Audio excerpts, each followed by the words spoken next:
At the record reflect, we are back in session. Parties and counsel are present. Our jurors are not yet present. There was a witness that someone wanted ordered back. No, the people submitted records from the sheriff's department. Oh, And, county council's present. okay. And I believe the consumer lodged the objection. Good morning, Your Honor. Deputy County Counsel Miles Kowalski, appearing on behalf of the Sheriff's Department. Yes.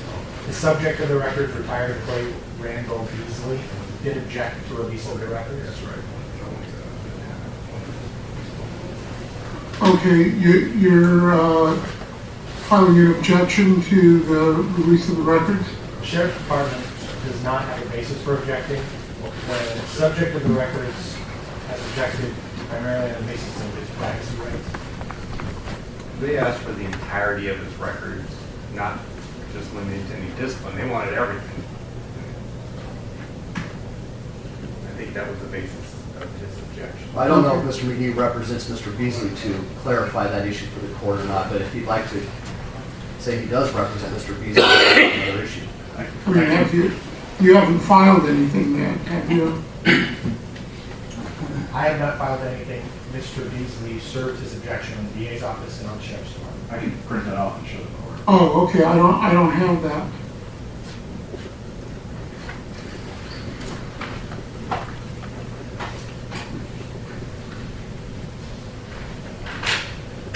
It's printing out there. I'm sorry? It's printing off right now.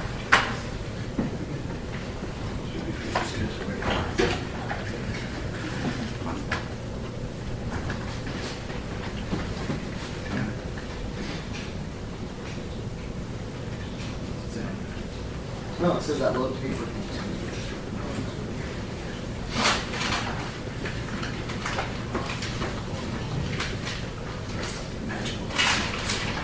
Well, let me do this.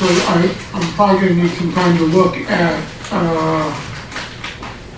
Mr. Beasley's objection and then probably review the records in camera to see what may or may not be proper discovery. So I'll have you go ahead and turn over the records to the court for in-camera review only at this time. That's right.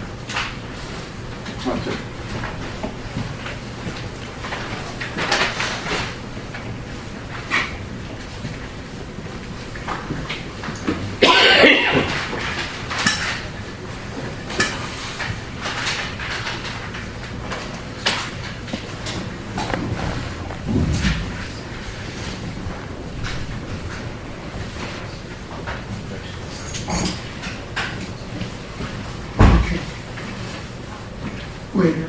So, record reflect, the district attorney has just provided the court with, looks like a copy of their subpoena and Mr. Beasley's objections. I'll review that, and then after reviewing that, I'll review the records in camera to determine what, if anything, should be provided, and probably have Mr. Beasley have the opportunity to be heard on it.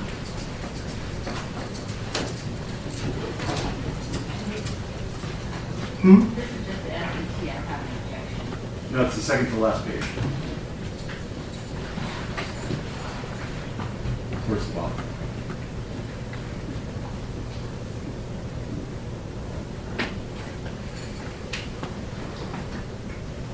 Okay. So I'll review that at some point. We ready to call our jurors now? Okay. The record reflect we are back in session. Parties and counsel are present. All members of our jury or alternates are present. And defense may call your next witness. Defensive recall Sergeant Joseph Steer.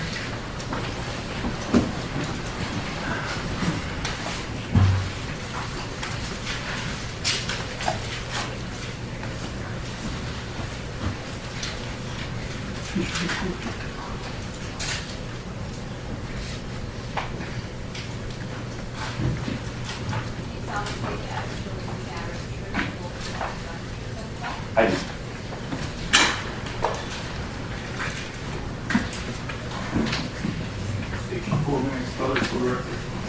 Joseph Steers, Joseph T's and Tom, EERS. Okay, you would proceed. Thank you, Your Honor.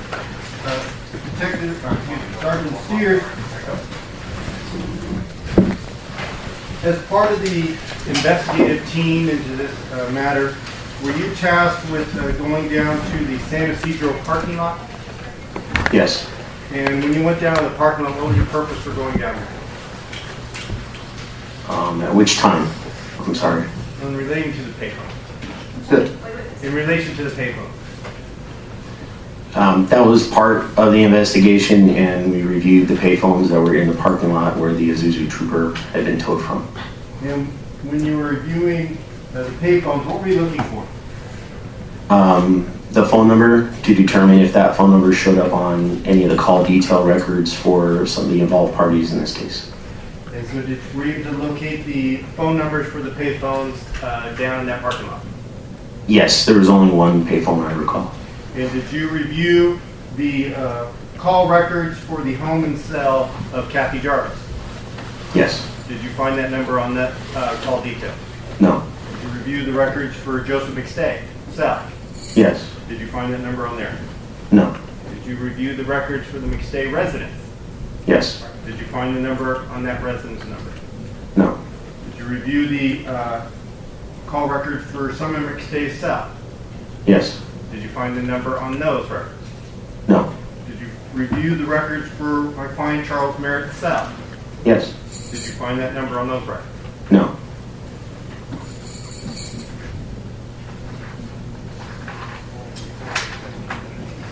Now, as part of your investigation, you also did an interview with Susan Blake, Correct. and that was in August 14, 2014. Correct. And during that interview, did you discuss with Ms. Blake about her receiving a call from Michael McStay At which time? when he was at the home on February 13th of 2000? Yes. And during that phone call, did she tell you the substance of the call she had with Michael McStay? Yes. Did she tell you that Michael said he was going Objection, hearsay. It's a prior inconsistent statement. Overruled. Action, are we approached? No. And did she tell you that Michael said to her that he was going to... Objection, leading. Overruled. Did she tell you that Michael said he was going to break a window to get in to check the residence?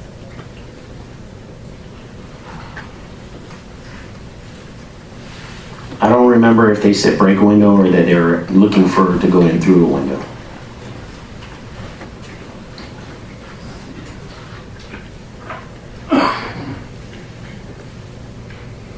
Do you remember her telling you that he said he was going to break a window and she told him, no, look for an open window?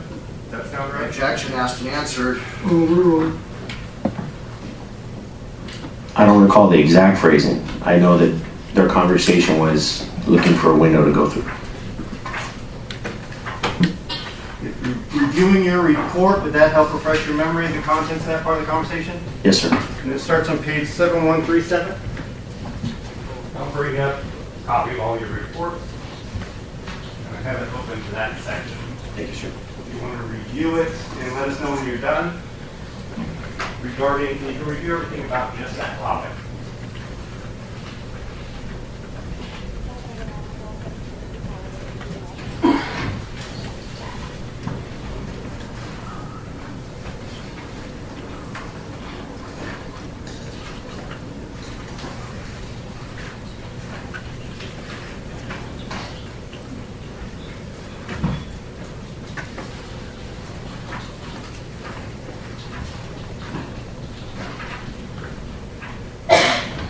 Okay, sir. Reviewing that, refresh your memory? Yes. What did Ms. Blake tell you was the substance of the conversation with Michael McStay just on the entry through a window? Then Michael said that he could break a window to go in and check on the residence, and that Susan told him to look for an open window first and see if he could go in. And did Michael tell Susan that he saw an open window and hung up?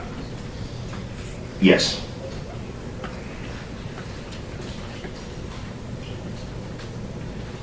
And Susan Blake told you when she went to the house on February 16th, she described the things she found inside, correct? Yes. And one thing she found inside was the paint was in a paint pan with tin foil in it.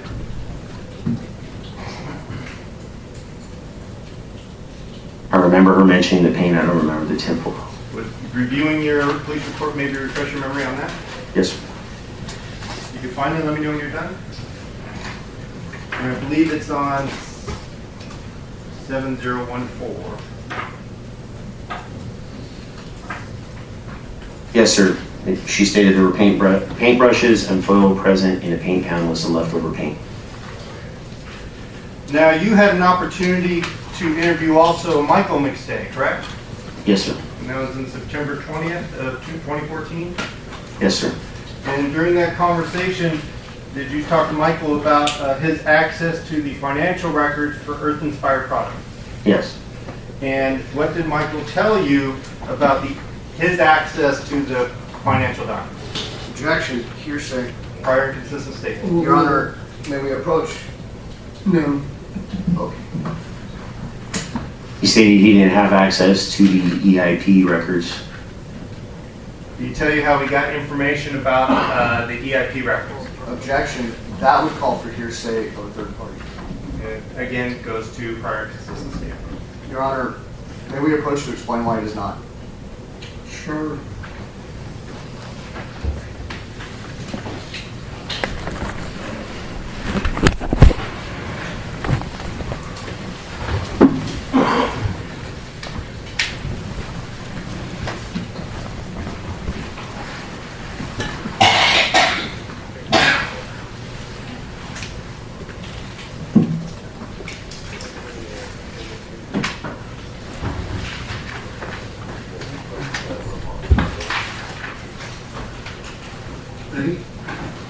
The last objection is sustained on both hearsay grounds of calling for speculation and conclusion.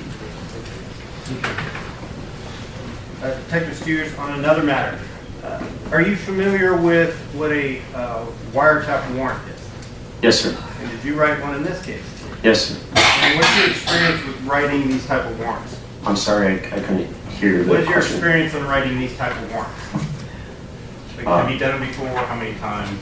I participated in 2 or 3 other wire intercepts and assisted in writing one previously to this one.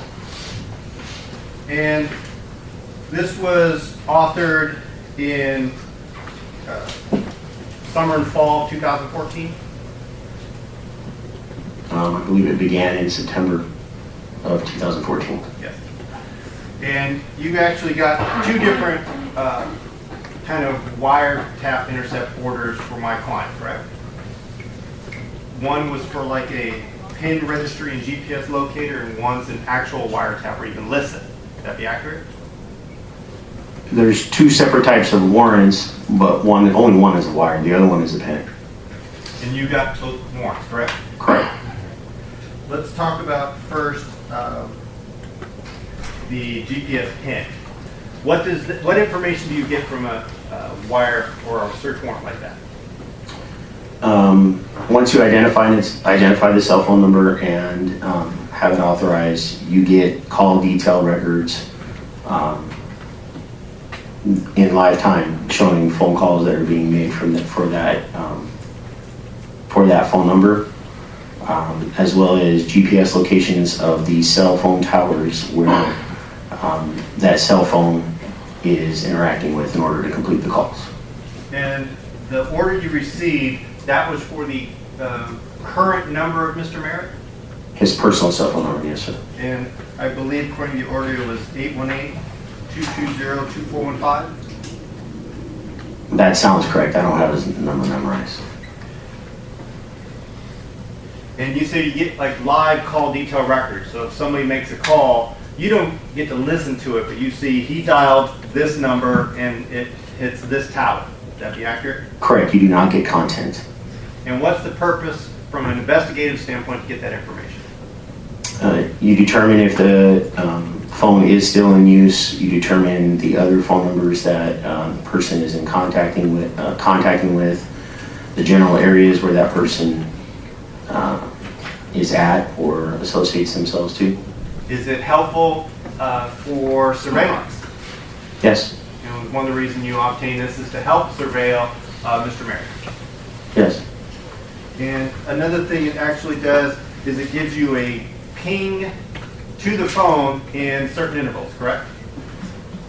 to the cell tower that the phone is using in relation to that cell, yes. And so it happens about every 15 to 18 minutes, I believe you said? Yes, sir. And the reason for that, so even if the person's not using the phone, you can still track where they are. If their phone is active, yes. If it's receiving a signal, you can get a ping to get a registration of where it is. Correct. And you did that, in this case, correct, in between late September and early October? Or through no October, actually? Correct. And because the pen was prior to the wire, that would actually be August, I think the end of August until October Of 2014. of 2014, sir. Yes. You originally received just an initial warrant for pen registry, and then you got a subsequent wiretap, which encompassed both, correct? Correct. And in your report, you noted information when you lost contact with the phone. Correct. And that was, you deemed it to have lost contact when a ping was sent out and nothing was received back from the phone. Correct. And so it missed one ping. You're like, okay, well, that's a 15 to 18 minute interval. We don't know where he is. Would that be a fair thing to say? Correct. And if it was multiple pings, then you could put them together and say this is approximately how much time we don't know where he is. Correct. And you documented all those? I believe I documented only the time periods while he was on the wire, not actually on the pen as well. And you put that in a report, correct? Yes, I did. You have all those memorized. No, I do not. If I was to go through each one in kind of a leading fashion, would you be able to verify if that's what you documented in your report? I have a copy of the report in front of me, yes. Is the first one you noted in your report from the wiretap that occurred on September 25th, 2014? Yes. That was between 11:20 and 11:38 hours where the phone did not register for one ping, Correct. which was an 18-minute gap. Correct. The next day, September 26, 2014, you noted two incidents, correct? Objection to relevance. Sustained. I'd like to be heard then. Okay, approach.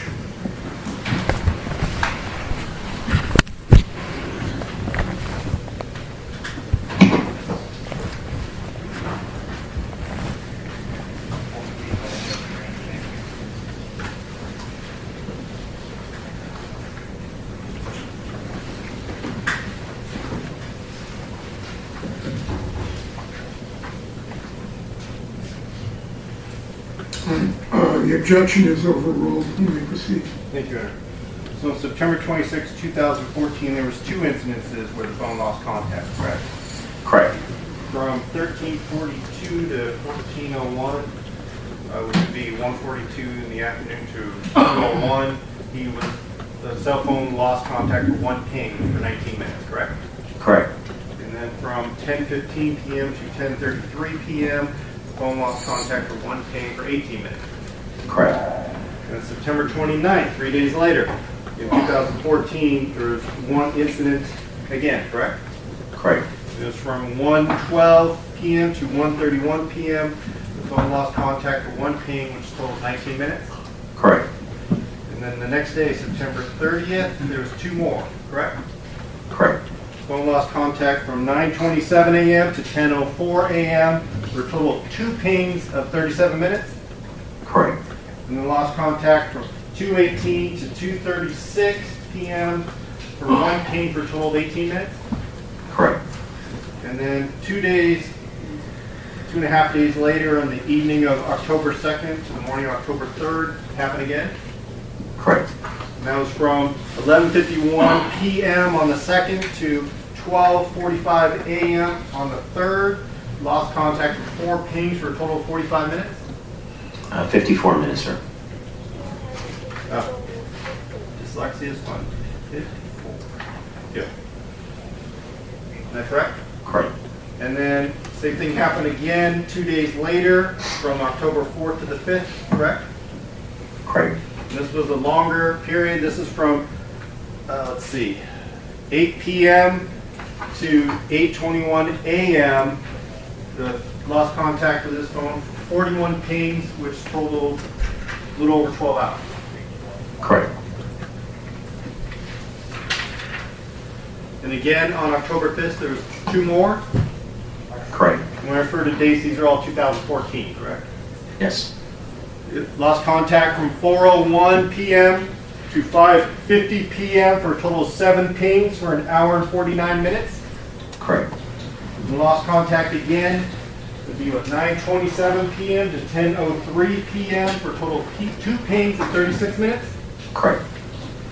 2 days later, on October 7th, had one more incident.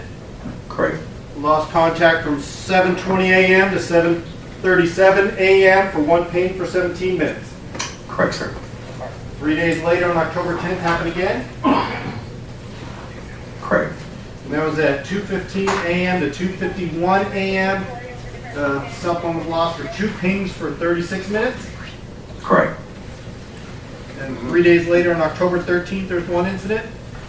Correct. And it's from 6:26 p.m. to 6:45 p.m. Lost contact with the phone for 1 ping of 19 minutes. Correct. 2 days later, it happened again. On the 15th. Correct. And that was from 5:15 a.m. to 5:33 a.m. for 1 ping for, you had it as 20 minutes, but it looks like 18 minutes. Correct. And then 6 days later, on October 21st, it happened again. Correct. And that was from 11:44 a.m. to 12:02 p.m. Lost contact with the phone for 1 ping of 18 minutes. Correct, sir. And it happened again the next day on October 22nd. Yes, sir. And that was from 5:58 p.m. to 6:35 p.m. And lost contact for 2 pings, totaling 37 minutes. Correct. And then 2 days later, it happened again on October 24th. Correct. And that was from 12:08 a.m. to 1:38 a.m. Lost contact for 5 pings for 1 hour and 30 minutes. Correct. And then lastly, 3 days later, on October 27th, it lost contact again. Correct. And that was from 7:31 a.m. to 8:07 a.m. for 2 pings totaling 36 minutes. Correct. And did the wire expire at the end of October? We concluded it, yes.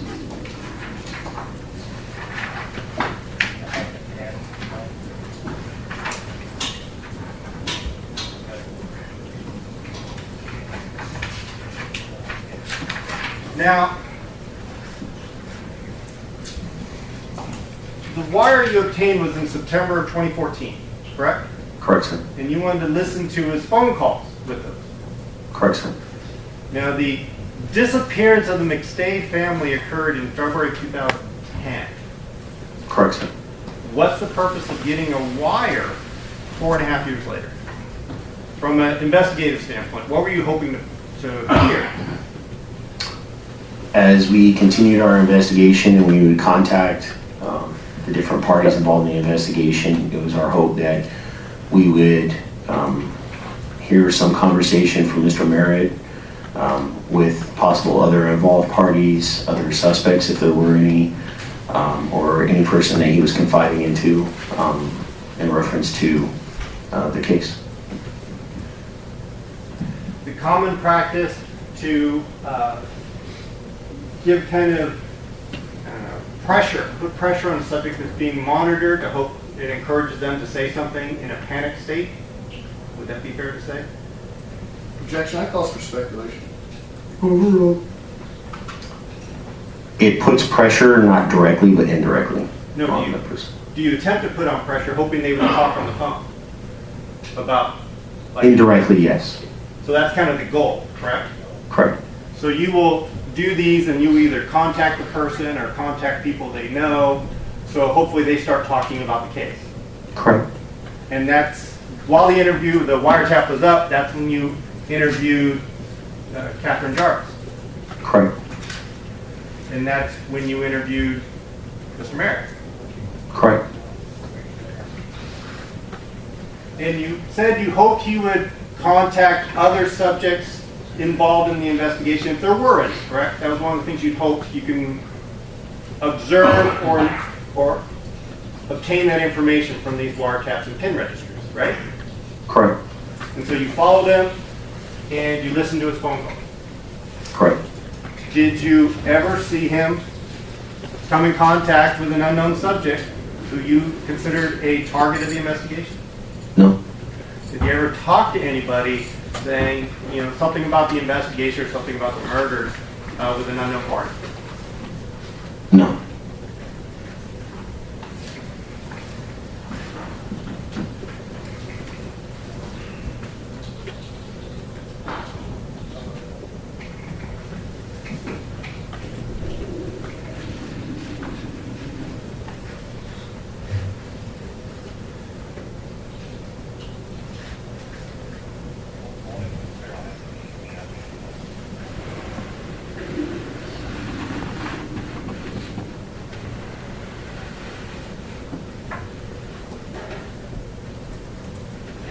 Now, you also wrote the warrant for when you went back to the Fallbrook house in 2014? Yes, sir. And when I say you wrote the warrant, you authored the probable cause statement? Yes, sir. And when you author a probable cause statement, you try and give information to the court saying this is the facts we know and this is why we need the court to authorize us to take this legal action. Would that be a fair summary? Yes, sir. And in your warrant for the house, you put that one of the important factors that you need to go back to the house is that the paint was dried in the paint tin without foil. You remember putting that in there? No, I do not.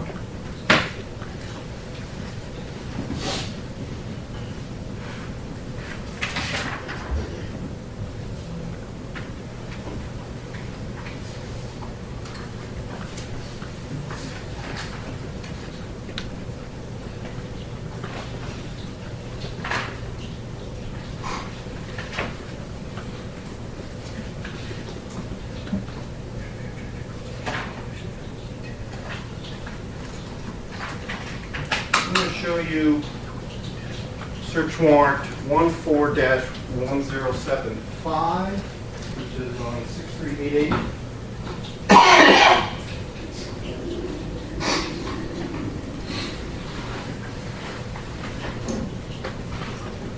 Do you recognize that warrant? Yes, sir. Is that the warrant that you authored to use the McStay's Fallbrook house? Yes, sir. I asked you about putting in the fact about the dried paint in the paint tray. Could you review your affidavit and see if you can see if that refreshes your memory of what you put?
I reviewed it, sir.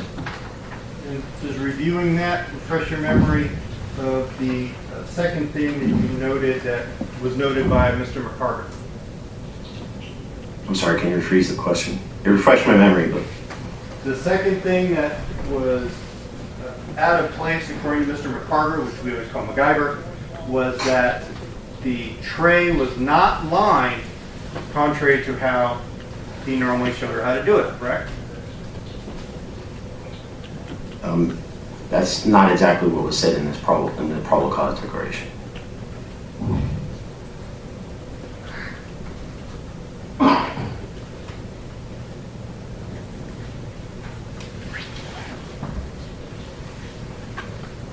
At least at the section I'm looking.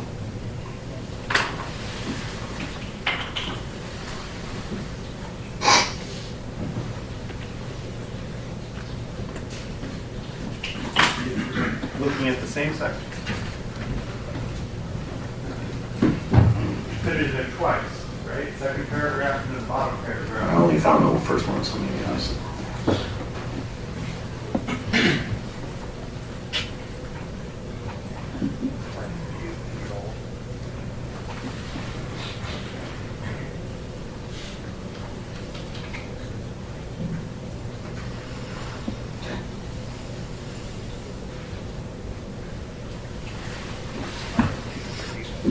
You put in there one thing concerned was that there was dry paint in the tray, which was, after he already cleaned up the tray, which was odd since he taught Summer how to line the trays to make them easier to clean, correct? Objection. I think that misstates and is leading. Objection sustained on hearsay grounds. Is that not what you put? What'd you put in the search warrant on that issue? Objection, hearsay. Sustained. Did you not misrepresent the facts in your search warrant on Objection, that issue? argumentative. Sustained on that grounds, also sustained on relevance grounds. You go to impeachment of the witness, Your Honor. Objection sustained.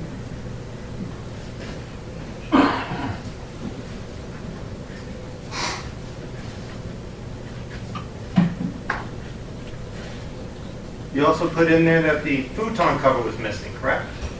Yes. And you said the pictures of the futon cover match the blanket found in the grave site, wrapped around Joseph McStay. Objection asked and answered. Sustained, also sustained on relevancy grounds and hearsay. You go to impeachment under 780 of the evidence code. Impeachment of who? Mr. Stevens, since this is his warrant. Objection sustained. Can we approach? Sure.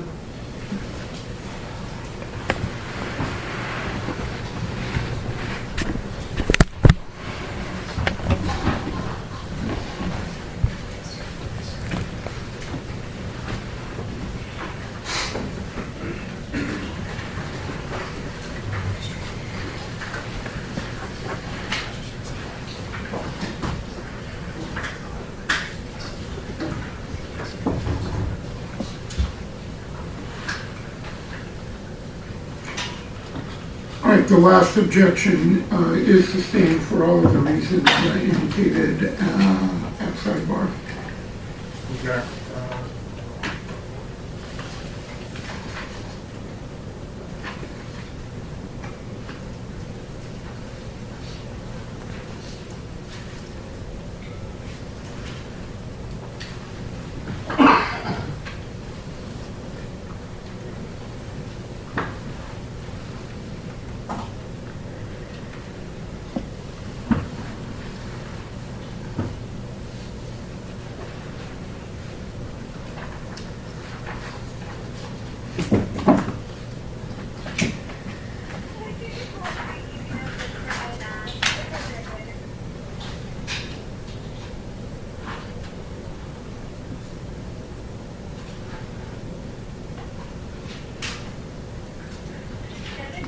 Do you have other areas?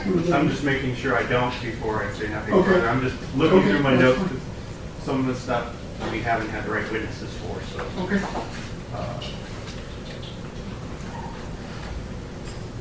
I don't have anything further at this time. Cross. Yes. Detective Steers, isn't it true that your investigation of the San Ysidro parking lot, including measuring the travel time from the Fallbrook house to that lot? Yes, What was that time that it took you to make that traverse? approximately 50 minutes.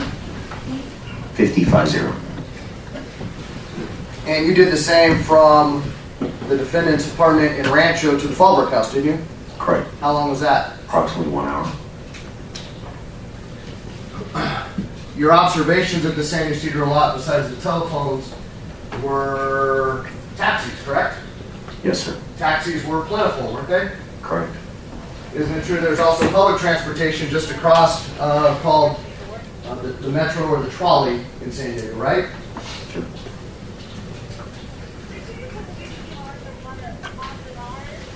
The interview with Susan Blake, when she mentioned the telephone conversation with Mike, she never explained to you how Mike saw the open window. Isn't that true? Correct. You didn't ask her either. I don't recall asking her now. So, reason could be either Mike saw it or it was pointed out to him, right? Your Honor, this is calling for speculation. Sustained is calling for speculation and conclusion. There was nothing in that statement that Ms. Blake gave you to indicate that it was not pointed out to him by another person. Correct. The pings. Do you know what kind of phone the defendant had in 2014 as opposed to 2010? No, sir. Do you know what network he was on in 2014 versus 2010? I don't remember. Would it refresh your recollection to look at the report for the search warrant that you authored to get those records? And did you get that pen? Please.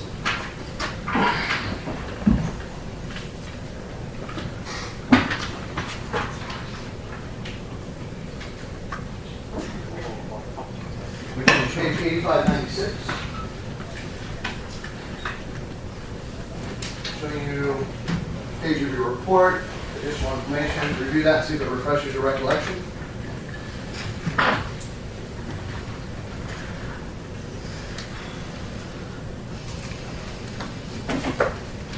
Is your memory now refreshed? Yes, sir. Thank you. Okay. Would that be Sprint Nextel, the limited customer service network at the time? Your Honor, I'm going to object as improper testimony, improper question.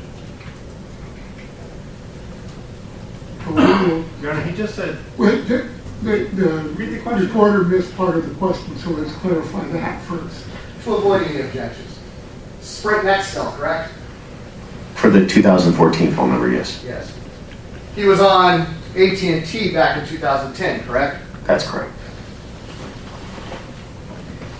The ping process, if I understand it correct, is the telephone provider sends out the signal every about 18 minutes, correct? 15 to 18, yes, sir. Okay. And is it, I hate to use an analogy, but I think it may fit. Kind of like a sonar ping, correct? It sends out a signal, if it gets a hit, it registers it, right? Correct. That's one way to look at it. Okay. But it doesn't send out a constant signal, correct? Correct. So what happens in a gap of time, let's say 45 minutes or 54 minutes or 12 hours, you don't know necessarily what's happening between those 15 to 18 minutes of when that signal's put out, correct? Correct.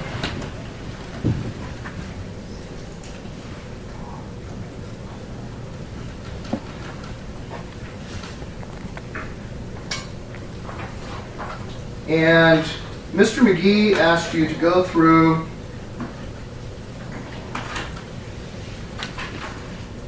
a good number of pings, and you had your report in front of you, right? Yes, sir. Did he go through every single one of them with you? No, I did not. Oh, do you know which ones you missed or skipped? For my report, sir? Yeah. Yes, he skipped.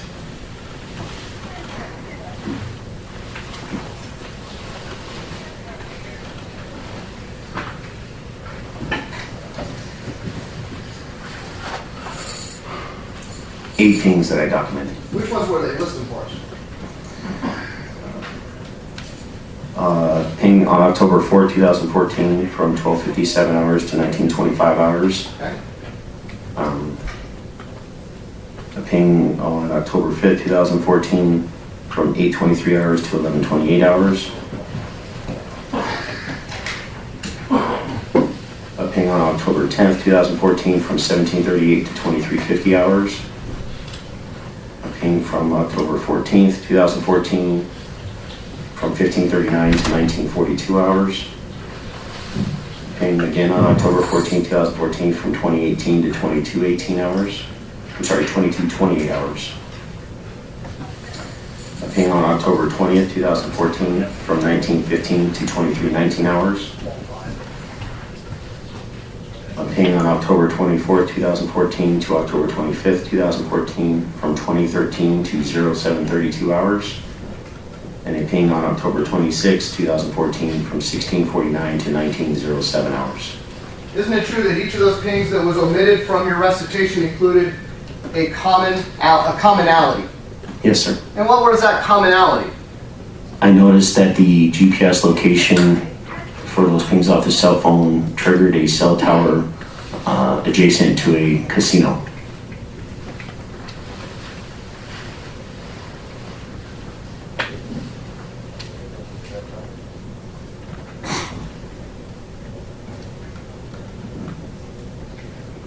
Last but not least, I want to ask you directly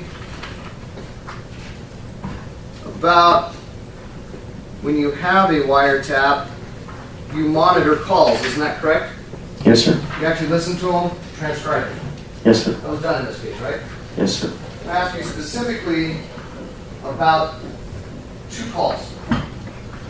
Isn't it true on October 3rd, 2014, the defendant had a conversation with his sister Juanita after her and her boyfriend James McGill were contacted? Yes, sir. And isn't it true during that conversation on October 3rd, Juanita asked the defendant where the grave sites were located, and he provided a description? Yes, sir. In contrast, on October 22nd, 2014, isn't it true that he had a phone conversation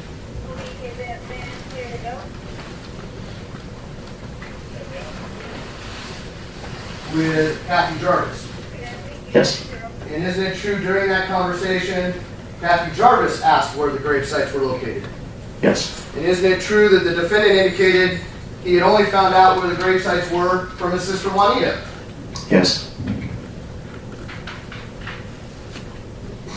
And in each of those phone calls, isn't it true that he was contacting witnesses after a time when he believed they had been contacted or interviewed by law enforcement?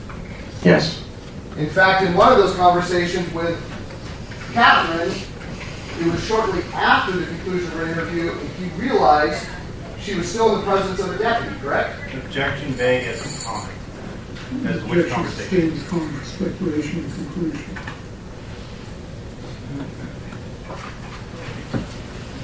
On October 10th, 2014, isn't it true that the defendant was talking to Catherine Jarvis after her interview?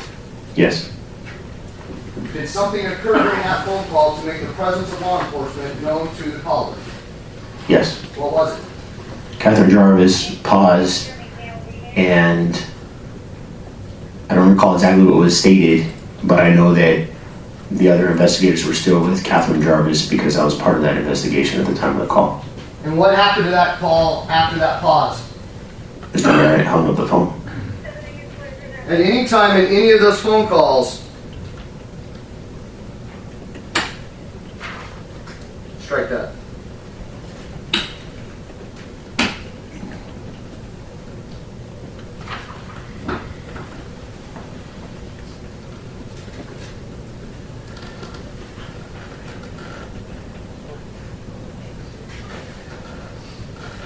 Nothing further. Thank you.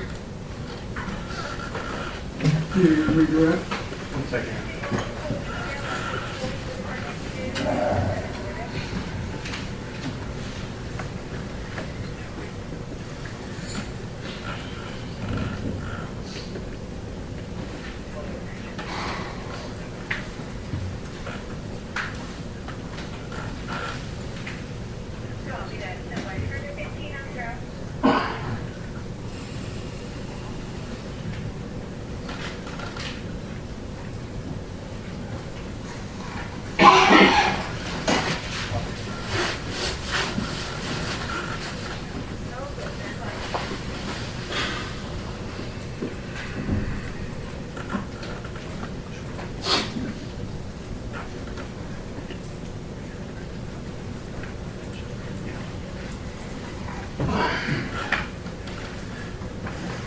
So, you were asked about the king's eye, technically, I guess, skipped, right?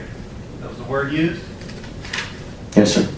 Now, the 8 that were skipped were ones that the phone was on, correct? Correct, sir. So, when I went through all the calls that where the phone was off, did I skip any where the phone was off? No, sir. And being at a casino, is that illegal in California? No, sir. Now, what you wrote in your report was when it was off and when you was at a casino only, correct? Correct, sir. Did you write what else, everything else he was doing or where he was in your report? In this report, no, sir. So you skipped them, did you? I did not include them, no, sir. So if he was meeting with Ms. Jarvis to exchange the kid at Walmart, like you put in your surveillance note, you skipped that in this report, correct? Yes, sir. When he was either at home or working, when his phone was on and you could see what he was doing, you skipped that as well, didn't you, in this report? Yes, sir. You included in your report only the things that you wanted to sell as nefarious, right? Objection, argumentative. You only put the things in there that you thought were nefarious. Objection, argumentative. Why'd you only include the time the phones were off in the casino then? Because those are the only things at the time for this portion of my report that I felt were pertinent. Why is it pertinent for him to be in a casino in 2014 It shows a pattern. of doing something legal? Correct.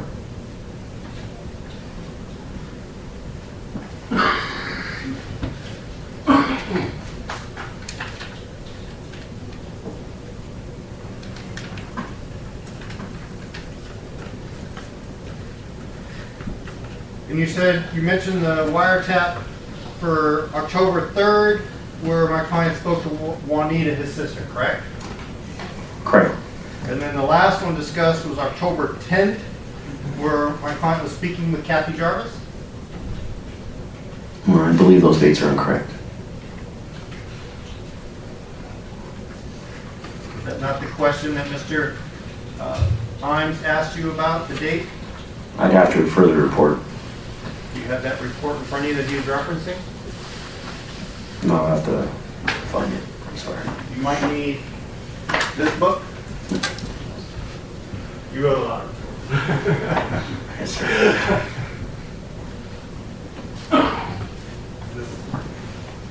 That can maybe help you. This is transcript.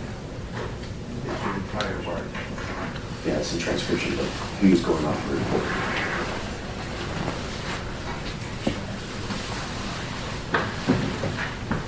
The reports are all labeled on the side here, and it should be in date order, if that helps you.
Mr. Imes first referenced the report concerning the date on October 3rd, and then the second call to October 22nd.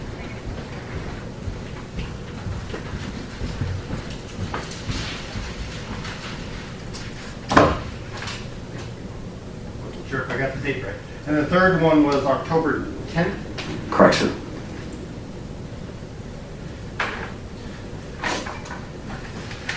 Now, there was a discussion about your tracking the travel time that you drove from various locations, correct? Correct, sir. So one of the drives you went over was going from the Alta Vista address in Fallbrook down to the parking lot in San Ysidro. Correct, sir. And it took you 50 minutes to do that, correct? Approximately, yes, sir. What time of day and what day of the week did you go? I wrote a report to that. I don't have that memorized. I left the reports there just in case.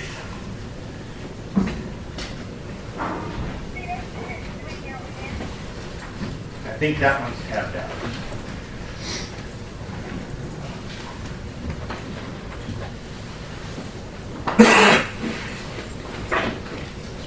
Should be about halfway through the reports.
Find the report yet?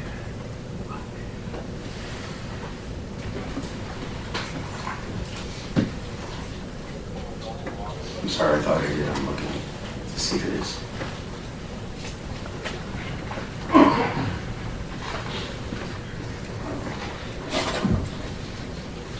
I'm sorry, I can't find it.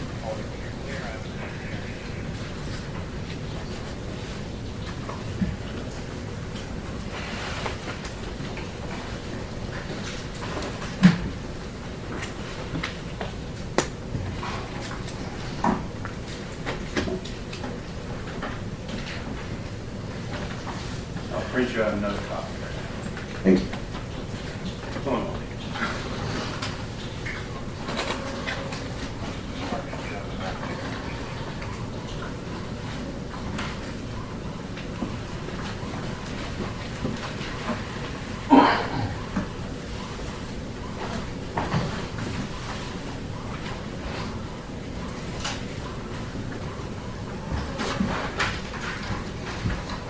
Be 8235. Thank you, sir.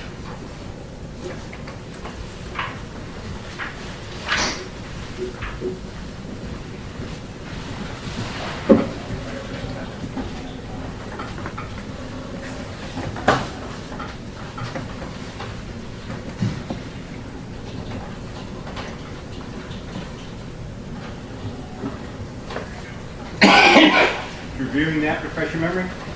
Yes, sir.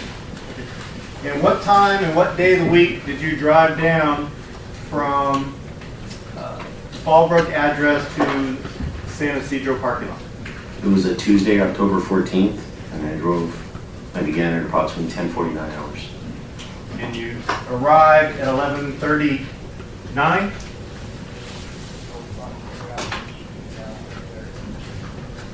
Yes, sir. Not rush hour traffic? There was traffic, but it was not rush hour. And the distance you traveled was how far? Approximately 60.6 miles. And how fast were you driving? The speed limit. What did you put in the last line of your report? 75 miles per hour. It's 75 miles an hour speed limit in California. I'm sorry, I was coughing. 75 miles an hour the speed limit in California in this area? No, actually, it's a little bit faster.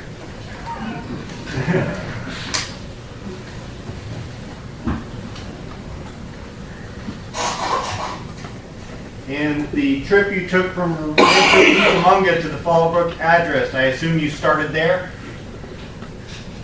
that morning? Yes, And what time did you leave Rancho Cucamonga? approximately 08:31 hours. And what time did you arrive at the Altamont Vista Lane address?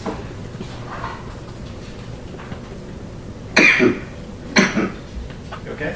I'm sorry, I'm fighting a cold.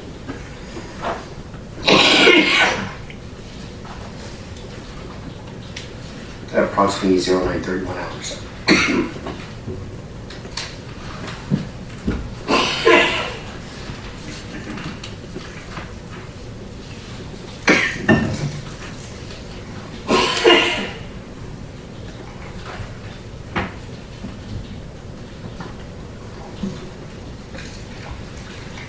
Let me know when you're ready.